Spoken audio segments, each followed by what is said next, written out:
ಹೇಯ ಹೇಯ ನಾಯಿ ಬೆಕ್ಕಿನ ಸ್ನೇಹವ ನಾಯಿ ಬಂತೆ, ಕುಣಿದು ಬೆಕ್ಕು ಬಂತು.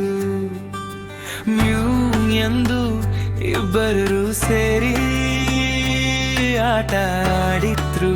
ಹಳ್ಳಿ ತುಂಬಾ ಚಂದ ಚಂದ. ಹೇಯ ಹೇಯ ಮಜಾ ಸ್ನೇಹದ ಬಣ್ಣಗಳ ಸುಂದರ ನಾಯಿ ಎಂದಿತು ಬೆಕ್ಕು.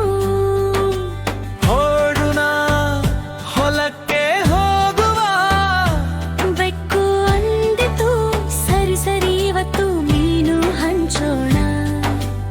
ಇಬ್ಬರು ಸೇರಿ ಮೋಜು ಮಸ್ತಿ ಮಾಡುವ, ಹಲವಾರು ಜೋಕ್ಸೇಲಿ ಹಳ್ಳಿಯನ್ನೇ ಎಚ್ಚರಿಸುವ.